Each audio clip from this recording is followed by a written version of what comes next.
ತಮ್ಮಣ್ಣರವರ ರಾಜಕಾರಣ ಸೋಲಿನಲ್ಲಿ ಕೊನೆಯಾಗುವುದು ಬೇಡ, ಮುಂದಿನ ಬಾರಿ ಅಪ್ಪ ಡಿಸಿ ತಮ್ಮಣ್ಣನವರು ಗೆಲ್ಲಿಸುವಂತೆ ಮಧೂರು ಕಾರ್ಯಕ್ರಮದಲ್ಲಿ ಜೆಡಿಎಸ್ ನಾಯಕ ಸಂತೋಷ್ ಮನವಿ ಮಾಡಿದ್ರು. ಒಂದು ದಿನನೂ ನಮ್ಮ ತಂದೆ ಮಧ್ಯಾಹ್ನದ ಹೊತ್ತು ಮಲಗದಂತವರಲ್ಲ. ಬೆಳಗ್ಗೆ 7 ಗಂಟೆಗೆ ಎದ್ರೆ ರಾತ್ರಿ 11 ಗಂಟೆ ತನಕನೂ ಅವರು ಕ್ಷೇತ್ರದ ಕೆಲಸ, ಮತ್ತೊಂದು ಕೆಲಸ, ಮಕ್ಳು ಮರಿ ಕೆಲಸ ಮಾಡ್ಕೊಳ್ಳೋದಕ್ಕೆ ನನ್ನನ್ನು ಬಿಟ್ಬಿಟ್ಟು ಅವ್ರು ಬಿಡಿ ಮನೆ ನೋಡ್ಕೊಳ್ಳೋದಕ್ಕೆ, ಅವ್ರ ಖರ್ಚು ವೆಚ್ಚ ನೋಡ್ಕೊಳ್ಳೋದಕ್ಕೆ ನನ್ನ ಬಿಟ್ಟಿದ್ದಾರೆ. ಅದು ನಾನು ಮಾಡ್ಕೊಂಡು ಹೋಗ್ತಾ ಇದ್ದೀನಿ, ನನ್ನ ಶಕ್ತಿ ಮೀರಿ ಮಾಡ್ಕೊಂಡು ಹೋಗ್ತಾ ಇದ್ದೀನಿ. ಅಂಥ ವ್ಯಕ್ತಿನ ಕರ್ಕೊಂಬಂದು ಇಲ್ಲಿ ಕೂರಿಸ್ಬಿಟ್ರಲ್ಲ.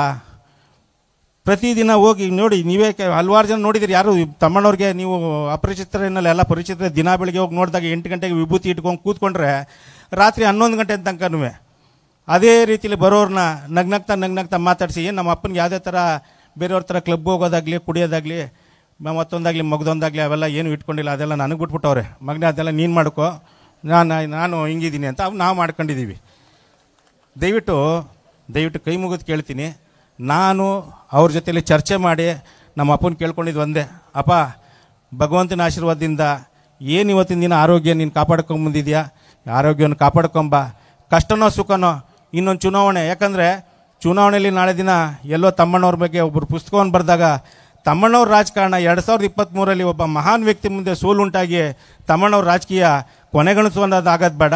ಹೋರಾಟ ಜೀವನ ನಡೆಸಿದ್ದೀರಿ, ಹೋರಾಟ ಮಾಡಿ ಅದಕ್ಕೆ ಏನು ಶಕ್ತಿ ತುಂಬಬೇಕು, ಏನು ಮಾಡಬೇಕು, ಅದು ನನ್ನ ಶಕ್ತಿ ಮೀರಿ ನಾನು ಸಹಾಯ ಮಾಡ್ತೀನಿ, ನಾವೆಲ್ಲ ಇರ್ತೀವಿ ಅಂತೇಳಿ ನಮ್ಮ ಕುಟುಂಬದವರೆಲ್ಲ ಒಗ್ಗಟ್ಟಾಗಿ ಅವ್ರ ಜೊತೆಲಿ ನಾವು ಹೋಗ್ತಾ ಇದ್ದೀವಿ. ಬರೋಂಥ ದಿನಗಳಲ್ಲಿ ತಾವೂ ಸಹ ಏನು ಇವತ್ತೆಲ್ಲರೂ ಹೋಗಿ ನೀವು ಮತ ಕೇಳಬೇಕಾದ್ರೆ ತಮ್ಮಣ್ಣವ್ರು ತಲೆ ಬಗ್ಸಿ ಮತ ಕೇಳೋ ರೀತಿಯಲ್ಲಿ ಎಲ್ಲೂ ರಾಜಕಾರಣ ಮಾಡ್ಕೊಂಬಂದಿಲ್ಲ. ಪ್ರತಿಯೊಂದು ಗ್ರಾಮದಲ್ಲೂ ಹೋಗಿ ಕೇಳಿದಾಗ ತಮ್ಮಣ್ಣವ್ರ ಸೇವೆ ಏನು ಅಂತ ಕಳೆದ 20-25 ವರ್ಷದಲ್ಲಿ ಸೇವೆ ಏನೋ ಪ್ರತಿಯೊಂದು ಗ್ರಾಮದಲ್ಲೂ ಜನ ಮಾತಾಡ್ತಾರೆ. ಪ್ರತಿಯೊಂದು ಗ್ರಾಮದ ರಸ್ತೆ, ಶಾಲೆ, ಕಾಲೇಜು ಮತ್ತೊಂದು ಮಾತಾಡ್ತವೆ.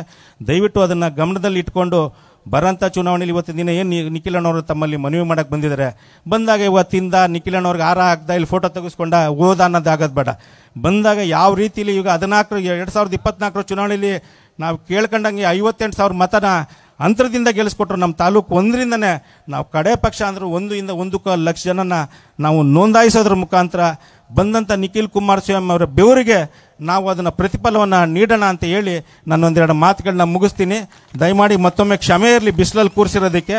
ಈಗ ಸಭೆಯನ್ನು ಉದ್ದೇಶಿಸಿ ತಂದೆಯವರು ಮತ್ತೆ ಮತ್ತೊಬ್ಬರು ಮಾಡ್ತಾ ಇರ್ತಾರೆ. ನಮಸ್ಕಾರ, ಜೈ ಹಿಂದ್, ಜೈ ಕರ್ನಾಟಕ ಮಾತೆ. ನಾನು 86 kg ಇದ್ದವಳು 71 kg ಬಂದಿದ್ದೀನಿ. ವಯಸ್ಸಾದ್ಮೇಲೆ ಸ್ಮಾರ್ಟ್ ಆಗಿ ಕಾಣ್ತೀರಾ ಅಂದ್ರೆ ಜಿನ್ನಿ. 126 kg ವೇಟ್ ಇದ್ದು ನಾವು ಈಗ 114 kg ಲೆಕ್ಕ ಬಂದಿದ್ದೀವಿ. ಯಾವುದೇ ಸೈಡ್ ಎಫೆಕ್ಟ್ ಆಗಿಲ್ಲ. 84ರಿಂದ 50 kg ಬಂದೆ, ಆಮೇಲೆ ಸಣ್ಣಗೆ ಫಿಟ್ ಆಗಿದ್ದೀನಿ. ಅದಕ್ಕೆ ನಾನು ಯೂಸ್ ಮಾಡ್ತಾ ಇರೋದು ಜೀನಿ ಸ್ಲಿಮ್. 84ರಿಂದ 50 kg ಬಂದೆ, ಆಮೇಲೆ ಸಣ್ಣಗೆ ಫಿಟ್ ಆಗಿದ್ದೀನಿ. ಅದಕ್ಕೆ ನಾನು ಯೂಸ್ ಮಾಡ್ತಾ ಇರೋದು ಜೀನಿ ಸ್ಲಿಮ್. ಸಣ್ಣ ಆಗಕ್ಕೆ ಜೀನಿ ಸ್ಲಿಮ್ ಯೂಸ್ ಮಾಡದೆ ಹೆಲ್ದಿನೂ ಅದೇ. ನೀವು ಸಣ್ಣ ಆಗ್ಬೇಕಾ, ಹೆಲ್ದಿ ಆಗ್ಬೇಕಾ, ಹಾಗಿದ್ರೆ ಜೀನಿ ಸ್ಲಿಮ್ ಯೂಸ್ ಮಾಡಿ. ಸಣ್ಣ ಆಗೋದಕ್ಕೆ ಯಾವುದೋ ಪ್ರಾಡಕ್ಟ್ ಹೇಳ್ತಾ ಇದ್ದಾಳೆ, ಏನಾದರೂ ಸೈಡ್ ಎಫೆಕ್ಟ್ಸ್ ಇದೆ ಅಂತ ಯೋಚನೆ ಮಾಡ್ತಾ ಇದ್ದೀರಾ? ಖಂಡಿತ ಇಲ್ಲ, ಯಾಕಂದ್ರೆ ಇದು ಕೆಮಿಕಲ್ ಫ್ರೀ. ಸಣ್ಣ ಆಗಬೇಕು ಅಂದ್ರೆ ಜೀನಿ ಸ್ಲಿಮ್ ಯೂಸ್ ಮಾಡಿ. ಹೆಚ್ಚಿನ ಮಾಹಿತಿಗೆ ಕೆಳಗೆ ಡಿಸ್ಪ್ಲೇ ಆಗ್ತಿರೋ ನಂಬರ್ಗೆ ಕಾಲ್ ಮಾಡಿ.